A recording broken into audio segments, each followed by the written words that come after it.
warahmatullahi wabarakatuh. Bismillahirrahmanirrahim. Alhamdulillahi rabbil alamin. Wa bihi nasta'inu ala umuri dunya waddin. Wassalatu wassalamu ala sayyidil mursalin. Sayyidina Muhammadin wa ala alihi wa sahbihi ajma'in.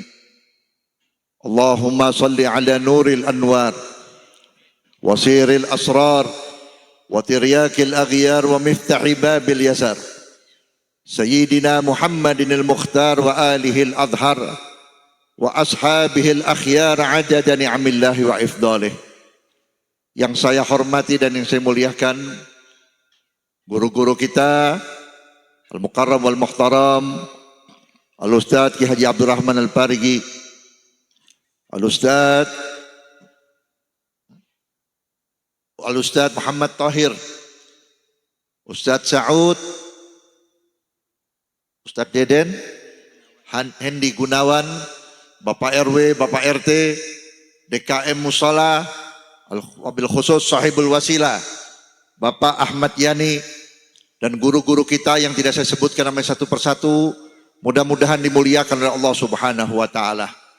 Saya tahu ibu-ibu sudah capek. Saya tahu ibu-ibu udah lapar. Betul apa tidak? Betul apa tidak? Jangan bohong. Saya juga udah lapar. Apa yang disampaikan dari mulai Bapak Dewan yang Masya Allah, terus terang, hati saya merasa terharu melihat Dewan bisa menceritakan sejarah Nabi Muhammad. Sebab maulid bukan tradisi, tapi maulid dirayakan karena kita tergolong orang yang pandai terima kasih atas nikmat Allah yang paling besar, yaitu lahirnya Nabi Muhammad. Kalau nggak ada Nabi Muhammad, ibu-ibu semuanya telanjang, bapak-bapak telanjang. Kita tidak akan menjadi manusia yang hakiki. Kita bisa jadi manusia yang sesungguhnya. Kenapa? Karena ada Nabi Muhammad. Dikenalkan Allah, dikenalkan Islam, dikenalkan Quran, dikenalkan akhlak, dikenalkan pribadi yang baik. Bagaimana caranya melayani suami, menghormati suami, bagaimana caranya menghargai istri, mengayomi istri. Ini semua didikan Nabi Muhammad. Bagaimana caranya mendidik anak, bagaimana cara menghormati tetangga. Kalau nggak ada Nabi Muhammad, kita nggak tahu bagaimana cara menghargai sesama kita. Yang paling penting, ibu bapak datang ke tempat ini, insya Allah termasuk orang yang dijamin oleh Nabi Muhammad. Dulu di zaman Nabi ada satu desa, satu kampung. Di kampung itu ada kumpulan ibu-ibu yang kalau hari Senin, ibu-ibu yang datang mengaji di tempat itu ada yang bawa duit, ada yang bawa pakaian bekas tapi yang bisa dipakai, yang masih bagus, ada yang bawa makanan lalu dikumpulkan kemudian dibagikan kepada fakir miskin, anak-anak yatim. Berkali-kali, berminggu-minggu, bahkan bertahun-tahun berita ini sampai kepada Nabi Muhammad SAW. Akhirnya Nabi Muhammad memanggil Sayyidina Umar dan para sahabat. Hai Umar, hai sahabat-sahabatku, pernah nggak kamu tahu dan pernahkah kamu mendengar di kampung sana ada kumpulan ibu-ibu yang kalau hari Senin suka ngumpulkan makanan, membawa makanan, membawa duit, membawa pakaian yang layak dipakai, lalu dibagi-bagikan kepada fakir miskin. Saya dengar ya Rasulullah, kalau kamu tahu kampungnya tolong datangin, tanyakan kepada ibu-ibu, kenapa ibu melakukan perbuatan seperti itu. Datang Sayyidina Umar ke desa tersebut, ketemu dengan ibu-ibu.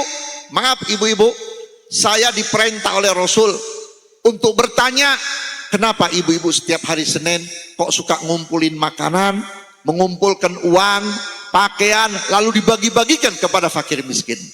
Jawab ibu-ibu, wahai Amirul Mukminin, wahai Umar Ibnul Khattab, saya melakukan sodako tiap hari Senin karena saya tahu Nabi Muhammad setiap hari Senin puasa dalam rangka mensyukuri hari lahirnya.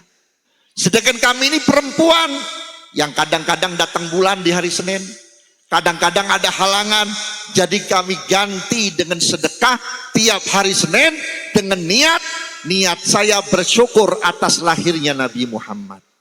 Langsung Nabi Muhammad mengeluarkan ucapan, yang ucapan Nabi itu semuanya dari Allah, bukan dari nafsunya Nabi Muhammad. Apa kata Nabi Muhammad? Salasatun yadkhulunal jannata bighairil hisab. Ada 3 golongan manusia yang aku jamin masuk sorga nggak pakai ditanya lagi. Sebab ada orang masuk sorga dijemur dulu di atas matahari. Di atas kepalanya ada matahari. Berapa lama? Ada yang 1 hari. 1 hari di akhirat 1000 tahun. Ada yang 1 bulan. Ada yang 1 tahun. Tenggelam dengan air keringat. Ada yang diceburkan ke dalam neraka jahanam. Sehingga dosanya habis lalu dimasukkan ke dalam sorga. Tapi 3 golongan ini gak pakai diperiksa lagi, gak pakai diperhitungkan lagi, langsung dimasukkan sorga oleh Allah Ta'ala. Mudah-mudahan kita semuanya insya Allah. Sahabat bertanya, qila manhum ya Rasulullah, siapa orang-orang yang mendapat jaminan masuk sorga tanpa diproses dan tanpa dihitung-hitung amalnya?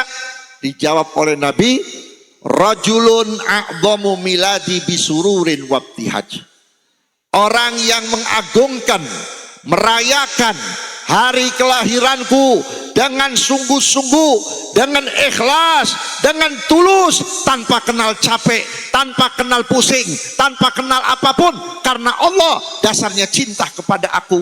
Orang tersebut masuk sorga tanpa dihisap oleh Allah. Mudah-mudahan kita semuanya. Jadi apa yang dilakukan oleh panitia hari ini, mengumpulkan dana, mengumpulkan makanan, memasang tenda, mempersiapkan untuk merayakan hari kelahiran Nabi Muhammad, ini nanti bakal menjadi tiket kita masuk surga. Kemudian yang kedua apalagi kata Rasulullah? Warajulun aktsaru sholata alaiyah. Orang yang paling banyak membaca sholawat kepada Nabi Muhammad.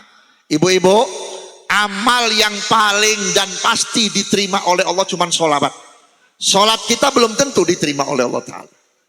Sholatnya benar, wudhunya nggak benar. Wudhunya benar, bacaannya nggak benar. Bacaannya benar, hatinya nggak benar. Niatnya benar, hatinya kotor. Sholat hasud, sholat sombong, sholat dengki, nggak bakal diterima oleh Allah Ta'ala. Padahal sholat adalah imamnya amal. Tetapi sholawat, sekalipun kita pura-pura, sekalipun kita pura-pura nggak ikhlas, baca sholawatnya nggak ikhlas, diterima oleh Allah Ta'ala. Dan sholawat ini ibu-ibu, kalau makin kita perbanyak, semakin kita banyak membaca sholawat, insya Allah amal kita yang kurang-kurang ditutup oleh Allah Ta'ala. Sholat kita ada yang kurang, ditutup sama sholawat. Puasa kita yang kurang, ditutup sama sholawat. Umroh atau haji kita kurang, ditutup sama sholawat.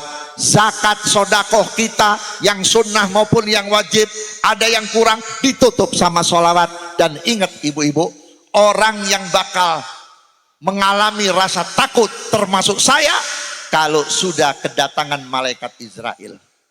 Ini malaikat Israel datang nggak pakai permisi, nggak pakai ngetok pintu, nggak pakai WA dulu, nggak pakai ngabarin, datangnya seketika. Bagaimana kita tidak takut dengan malaikat Israel? Roh kita bakal dicabut. Roh kalau sudah keluar dari badan kita, diumpamakan orang dimasukin kawat berduri dari mulut ke perut, terus ditarik sampai ususnya hancur. Bahkan diumpamakan oleh sebagian ulama ahli hadis seperti kawat berduri kemudian dililit atau ditutup dengan kain yang halus, kemudian ditarik itu kain, bagaimana sakitnya rasanya. Tetapi bagi orang yang sholawat kepada Rasulullah, 1 hari tidak kurang 1000 kali, ketika Israel mau masuk ke kamar kita, Nabi Muhammad sudah ada di kita. Nabi Muhammad sudah di samping kita. Begitu Israel mau mencabut roh kita, lihat Nabi Muhammad. Nabi Muhammad berkata, ya Israel, ini umatku yang aku sayang. Dia tiap hari nggak kurang 1000 kali baca sholawat kepada aku. Mudah-mudahan sholawat inilah yang bakal menjadi kekuatan dirinya ketika rohnya dicabut. Dan tolong jangan diperlakukan dengan cara yang kasar. Nurut malaikat Israel karena yang merintahkan Nabi Muhammad. Yang kedua, ketika mayit dimasukkan ke dalam kubur, siapa yang datang? Munkar wa nakir. Kita nggak tahu bentuknya munkar wa nakir, ibu-ibu. Munkar wa nakir itu jangan pun suaranya, jalannya saja menuju ke kuburan kita, ke lahat kita, ke makam kita, lebih kenceng daripada suaranya geledek, lebih kenceng daripada suaranya geluduk. Itu langkahnya. Belum suaranya marrabuka. Kalau mayit tidak punya iman dan Islam, bisa ambles sampai ke 7 lapis bumi. Tetapi orang-orang yang suka baca sholawat, sebelum malaikat munkar wa nakir datang, itu sholawat menjelma jadi manusia, menemani kita di dalam kubur. Begitu malaikat munkar wa nakir bertanya, si mayit ketakutan, sholawat yang jawab, Allahu Rabbi wa Muhammadun Nabi wal Islamu dini. Si mayit kaget, kamu siapa? Tenang, aku adalah sholawatmu yang tiap hari kau baca tidak kurang 1000 kali. Sekarang aku membantumu, bahkan aku akan menuntunmu ketika kamu berjalan di atas Shirathul Mustaqim. Rambut yang dibelah 7, yang lebih tajam daripada silet, yang lebih tajam daripada pedang. Semua orang yang mau masuk surga harus melintasi itu Shirathul Mustaqim. Ini sholawat yang ibu baca tiap hari 1000, menjelma jadi manusia, menjelma menjadi jembatan yang lebar, memberikan kita jalan menuju ke Shirathul Mustaqim dengan tenang. Shirathul Mustaqim itu jembatan yang sangat panjang. Bisa sampai 5 tahun baru nyampe ke sorga. Ada yang 10 tahun bisa sampai ke sorga. Ada yang mau melangkah kecebur, naudzubillah. Tapi sholawat inilah yang bakal nuntun kita. Ibu-ibu, kadang-kadang kalau saya ngomong sholawat 1000 kali, 2000 kali, pasti pikiran ibu bilang, panjang banget, Beb. Betul nggak? Panjang banget, Beb. Sebab apa? Orang yang paling tidak suka, makhluk Allah yang paling tidak suka dengan sholawat kepada Nabi Muhammad, cuman setan. Tahu setan nggak? Tahu setan nggak? Iblis. Sebelum dilaknat oleh Allah, sudah sujud kepada Allah 80.000 tahun. Iblis dikasih ilmu oleh Allah Ta'ala, sampai malaikat pun ngaji sama iblis. Dulu mukanya jelek, dulu mukanya cakep, bagus wajahnya iblis. Begitu dilaknat baru jelek. Kenapa iblis dilaknat oleh Allah? 2 dosanya iblis. Makanya yang 2 ini jangan ada sama hati kita. 1, sombong sama Nabi Adam. Ketika Allah perintahkan untuk sujud hormat, bukan sujud nyembah, iblis berkata, enak aja, aku lebih dulu sujud kepada Allah, aku lebih dulu punya ilmu. Adam baru keluar, Adam baru diciptakan, masa saya suruh sujud? Iblis lupa siapa yang nyuruh. Yang nyuruh kan Allah. Kalau Allah nyuruh kita apa saja kita harus turutin, betul tidak? Karena sombong. Kemudian hasud kepada Nabi Muhammad. Enak aja Muhammad, orangnya belum ada, namanya sudah diukir di pintu surga. Enak Muhammad, sholat kagak, sujud kagak. Tiap Allah habis berbicara kepada malaikat, selalu diakhiri dengan kalimat shollu ala Muhammad. Kenapa Allah nggak sebut saya? Kenapa Allah nggak umumkan saya, makhluk yang sudah sujud kepada Allah? Akhirnya ketika Nabi Muhammad diciptakan oleh Allah, sudah jadi Rasul, Allah perintahkan Nabi Muhammad untuk ketemu iblis. Buat apa? Buat nanyain, ya Rasulullah, ya Muhammad, coba tanyain sama iblis, biar umatmu tahu, biar umatmu dengar. Tanyakan, man a'da'uka, siapa musuhmu hai iblis? Siapa orang yang paling kamu benci iblis? Dijawab oleh iblis, anta ya Muhammad, engkau yang paling aku benci. Siapa lagi? Waman adba'uka ya Muhammad, orang-orang yang mengikuti kamu. Makanya zaman sekarang jangan kaget, gini hari masih ada orang yang alergi sama maulid. Gini hari masih ada yang demam dengan maulid. Maulid dipersoalkan, dibilang bid'ah, dibilang ini maksiat di kampungnya, kadang-kadang di depan rumahnya gak pernah diperdulikan. Betul apa tidak?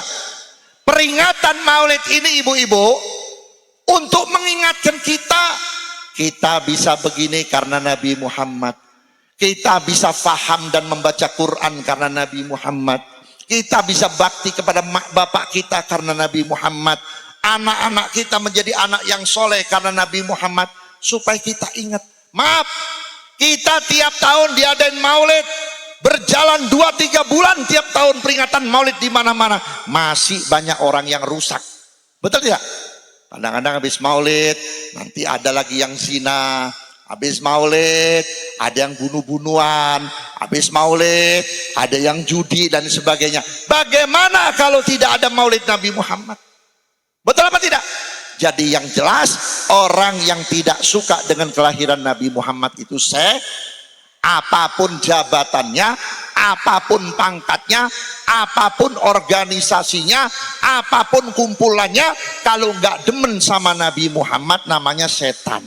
Loh, emang setan ada yang kayak orang, Bib? Ada. Ibu suka baca surat An-Nas nggak? Minal jinnati, setan yang berbentuk jin nggak kelihatan. Wa minan nas, dan berbentuk manusia. Kemudian Nabi mengatakan, setelah ini ayat turun, apa kata Nabi? Nanti bakal muncul, saya khurujun, akan keluar anak Adam, anak-anak manusia. Wujuhuhum wujuhul adamin, wa qulubuhum qulubus syayatin, ya'muruna bil faksha wa yanhauna 'anil ma'ruf. Nanti bakal muncul nih orang wujudnya kayak manusia, makan bareng, duduk bareng, kita pakai peci, dia pakai peci, kita pakai jenggot, dia pakai jenggot, ibu pakai jilbab, dia pakai jilbab, kita sholat, dia sholat, tapi hatinya hati setan. Apa tanda-tandanya? Suka nyuruh orang berbuat maksiat, orang zina nggak diurusin, orang durhaka sama orang tua nggak diurusin. Orang maulid diomongin, orang baca sholawat diomongin, orang baca ratib diomongin, tapi yang nggak pernah sholat, nggak pernah berjamaah didiemin. Ini di akhir zaman. Nggak salah tadi Ustadz Abdurrahman cerita kepada saya pernah ceramah Habib, waktu nerangin bab ratib, ada yang protes. Emang zaman Nabi Muhammad ada? Yang namanya ratib itu isinya zikir. Namanya zikir dari zaman sebelum ada Nabi Muhammad sudah ada. Lihat tuh di Quran. Ya ayyuhalladzina amanu udhkurullaha dzikran katsira. Hai orang yang beriman, banyak-banyaklah kamu berzikir kepada Allah. Para wali-waliullah, baik dari para habaib, mengumpulkan zikir-zikir yang sudah dibaca oleh Nabi Muhammad dalam satu kitab yang disebut ratib, kemudian dibaca oleh kita setiap habis maghrib. Satu, supaya rezeki kita dibanyakin, supaya umur kita dipanjangin, yang sakit disembuhkan, yang susah biar disenangkan, yang punya utang terbayar, yang punya hajat biar dikabulkan oleh Allah Subhanahu wa ta'ala. Bu, ibu kalau baca ratib sendirian di rumah, itu 40 rumah dari sebelah kanan rumah ibu itu kebagian. 40 rumah, mungkin dari sini kemana itu? 40 rumah dari sebelah kiri rumah kita kebagian, 40 rumah dari depan rumah kita kebagian, juga 40 rumah dari belakang kebagian. Ibu mau tahu namanya wabah, taun seperti COVID dan sebagainya, corona dan sebagainya, ini disebabkan orang sudah mau berzikir. Begitu Allah turunkan COVID, banyak orang susah, banyak orang menderita, banyak yang kerja pada dilengsarkan atau di PHK, termasuk mubalek-mubalek nggak ada yang ngundang. Sebab apa? Sebab orang udah lupa sama zikir. Begitu ada COVID, ratib di sana, ratib di sini, hilang COVID-nya. Betul nggak? Hilang COVID-nya. Dan kalau ibu bapak kepengen negara ini makmur kembali, yuk kita baca ratib. Minta kepada Allah kembalikan Indonesia seperti dahulu kala, punya pemimpin yang baik, punya menteri yang baik, punya tentara yang baik, punya polisi yang baik, punya anggota dewan yang peduli kepada agama dan rakyat. Insya Allah dikabulkan. Sebab doa itu mahal ibu-ibu. Hati-hati. Jangan dikira nih ibu-ibu yang kelihatannya orang biasa, doanya nggak diijabah. Diijabah. Saya mau tanya, Allah cinta nggak sama ibu? Benar. Allah cinta nggak? Dari mana tahu ibu kalau Allah cinta? Ayo, Allah cinta nggak Pak? Hei, manggut-manggut wae-nya. Allah cinta sama kita. Allah sayang sama kita. Cuman kita tidak membalas cinta kita kepada Allah. Seperti ibu waktu pacaran. Pernah pacaran nggak dulu? Woi, senyum. Pernah pacaran nggak? Pakai handphone dulu. Hah? Yang pakai WA siapa pacarannya? Yang muda-muda. Kirim WA. Mengucapkan rasa cinta. Yang dikirimin, yang dicintain cuman dibuka doang, nggak dibales. Kesel nggak kita? Allah juga kesel kepada ibu. Allah kesel kepada bapak. Allah cinta kepada kita. Begitu di perut ibu sudah dikasih nasib yang bagus. Ibu nggak minta jadi umat Nabi Muhammad. Bapak nggak minta jadi umat Nabi Muhammad. Ditakdirkan jadi umat Nabi Muhammad. Nggak pakai pesan masukkan saya ke dalam Islam. Sudah dikasih iman dan Islam. Alhamdulillah. Dari mulai lahir sampai detik ini, saya mau tanya, ada nggak orang Sasak Panjang yang pernah kelaparan 2 hari aja? Coba angkat tangan yang pernah kelaparan. Ada nggak? Nggak ada kan? Padahal kita syukur sama Allah kurang. Betul nggak? Banyak syukur, banyak zikir, apa banyak ngomong? Banyakan ngomong kita. Dikasih nikmat oleh Allah dari mulai di perut ibu sampai sekarang. Makanya Pak, cinta kepada Nabi Muhammad, cinta kepada Allah nggak bakal kecewa. Tapi kalau cinta kepada manusia pasti kecewa. Kita cinta dari muda sama suami. Kita sayang sama suami. Tengah-tengah ditinggal kawin. Ada nggak yang begitu? Ada di sini Bu. Mana orangnya Bu? Coba angkat tangan. Laki yang mana nih? Betul nggak? Bagi yang muda, pacaran, punya duit dikumpulkan, sampai beli rokok diirit-irit, buat malam minggu ngajakin makan bakso. Udah lama ketemu cowok yang lebih ganteng lagi. Ketemu cowok yang lebih kaya lagi. Hilang cintanya, hilang sayangnya. Lari kepada yang cakep. Tapi Allah dan Nabi Muhammad pernah nggak lari dari kita? Padahal kita dikasih makan berapa puluh tahun. Kita juga pernah ninggalin sholat. Kita juga pernah ninggalin puasa. Kita juga pernah ninggalin zakat. Kita juga pernah meninggalkan haji. Kita juga pernah meninggalkan yang wajib. Allah nggak balas marah sama kita. Sholat nggak sholat dikasih makan. Puasa nggak puasa dikasih pakaian, ikut lebaran. Tandanya apa? Allah setia sama kita. Sayang sama kita. Makanya kita minta kepada Allah, ya Allah, cintailah aku. Ya Rasulullah, cintailah aku. Terus terang, kita mengaku cinta kepada Allah dan Rasulullah. Kalau Allahnya nggak cinta, Rasulnya nggak cinta, percuma. Tapi kita minta dicintai oleh Allah. Kenapa? Cintanya Allah yang membuat kita masuk surga. Cintanya Rasulullah yang membuat kita mendapat nikmat di dalam kubur. Sayusibu ala ummati mautal faja'ah. Bakal melandah kepada umatku mati mendadak. Ibu-ibu jangan ngomong enak mati. Bu, hidup yang paling susah itu di kuburan, bukan di dunia. Di dunia kita nggak dapat beras, insya Allah masih kuat nahan. Di dunia nggak kebagian duit, insya Allah masih ada orang ngasih sama kita. Coba dikubur. Coba dikubur. Kita nggak akan bisa percaya kalau belum kita ngerasai. Kalau kita sudah ngerasain, ya Allah, kalau tahu begitu saya mau ibadah, ya Allah. Kalau tahu begitu seumur hidup saya akan saya gunakan taat kepadamu, ya Allah. Ternyata kuburan menakutkan. Gelap, nggak ada saudara, nggak ada tetangga, bantal di kasur nggak dibawa, bantal di tempat tidur nggak dibawa. Pakaian terbungkus dengan kain putih 3 lembar itu pun dari hasil pemberian RT dan RW setempat. Muka kita ditutup sama kapas. Badan kita dibedakin sama kamper. Padahal perihnya dicabut nyawa. Allahu Akbar. Setiap mayit disiram air putih ketika meninggal dunia. Perihnya tahu nggak Bu? Seperti kita nih habis luka, udah daging kita sampai mau copot, terus disemprot pakai air. Kayak apa perihnya? Itu dicabut nyawa lebih sakit. Nabi Muhammad yang paling mulianya manusia, ketika dicabut rohnya sampai di dengkul, berkata kepada malaikat Israel, berhenti ya Israel, berhenti. Kenapa ya Rasulullah? Sakit perih luar biasa. Kaget. Malaikat Jibril di sebelah Nabi Muhammad ngomong, hei Muhammad, hei Rasulullah, ini yang paling pelan, ini yang paling lembut, ini yang paling halus, yang Allah tidak pernah berikan kepada yang lainnya. Kaget Rasulullah.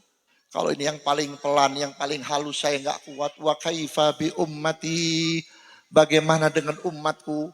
Umatku belum ada yang tobat, umatku belum ada yang menjalankan kewajiban sholat, kewajiban taat kepada orang tua, hutang piutang masih ada, dosa maksiat masih ada.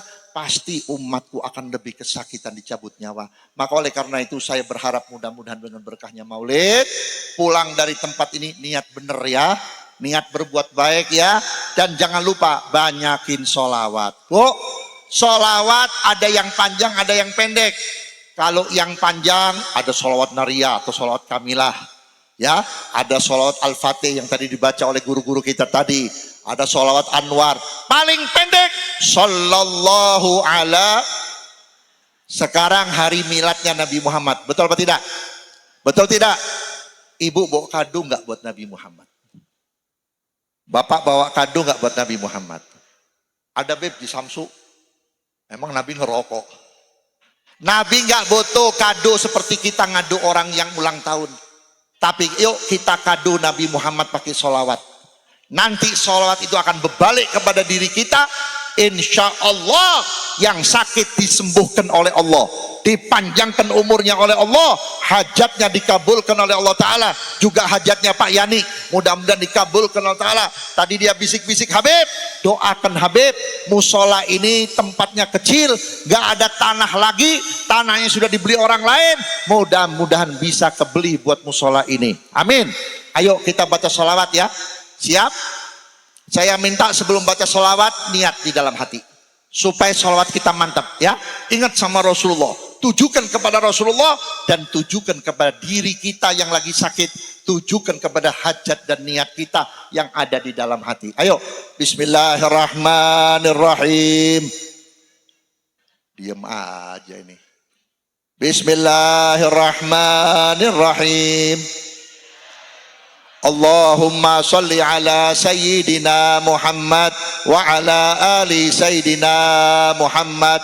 Allahumma salli ala Sayyidina Muhammad wa ala ali Sayyidina Muhammad. Allahumma salli ala Sayyidina Muhammad wa ala ali Sayyidina Muhammad. Allahumma salli ala Sayyidina Muhammad wa ala ali Sayyidina Muhammad. Allahumma salli ala Sayyidina Muhammad wa ala ali Sayyidina Muhammad. Allahumma salli ala Sayyidina Muhammad wa ala ali Sayyidina Muhammad. Allahumma salli ala Sayyidina Muhammad wa ala ali Sayyidina Muhammad. Allahumma salli ala Sayyidina Muhammad wa ala ali Sayyidina Muhammad. Allahumma salli ala Sayyidina Muhammad wa ala ali Sayyidina Muhammad. Allahumma salli ala Sayyidina Muhammad wa ala ali Sayyidina Muhammad. Ibu-ibu, barangkali ada keluarga yang sudah meninggal dunia, ibu atau bapak atau mertua atau saudara. Kalau ibu kepengen keluarga ibu di dalam kubur tidak diadab oleh Allah, ibu tiap baca sholawat niatin buat dia. Kata Imam Hasanul Basri radhiyallahu an, siapa orang yang masuk ke dalam kuburan, sini ada kuburan nggak Pak? Ada makam umum? Ya, banyak nggak? Banyak. Taruh ada 1000 orang. Begitu kita masuk, kita baca Allahumma sholli ala sayyidina Muhammad wa ala ali sayyidina Muhammad sekali.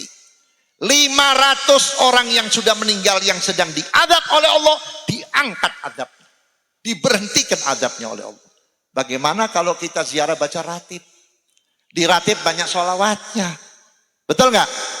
Ratib yang saya ijazahkan yang dibaca di rumah Bapak Ahmad Yani, Majlis Subulul Barakah, itu berapa banyak? Itu sholawatnya Siti Fatimah. Begitu dibaca di makam, orang di sebelahnya, di ujung, semua diampuni oleh Allah karena Allah melihat sholawat kepada Nabi Muhammad. Begitu pula ibu-ibu hari ini, tadi baca sholawat niatin buat emak kita, bapak kita yang sudah meninggal dunia, di kuburannya, termasuk orang yang di sebelah-sebelahnya diampuni oleh Allah Subhanahu wa Ta'ala.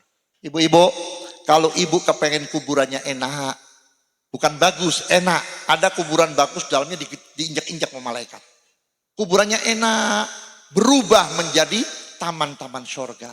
Banyakin sholawat. Insya Allah, mudah-mudahan kita panjang umur dulu ya. Kita pengen mati husnul khotimah masuk surga setelah panjang umur. Jangan sekarang, kita belum siap. Kenapa? Takut masih ada yang kurang dalam diri kita. Amin. Dan insya Allah, kalau ibu-ibu punya hajat, punya maksud, nggak usah perlu pusing ke sono kemari. Baca sholawat sama ratib, insya Allah diijabah. Rezeki ditambah, warung-warung kita bakal laris insya Allah. Kurang dan lebihnya mohon maaf. Assalamualaikum warahmatullahi wabarakatuh.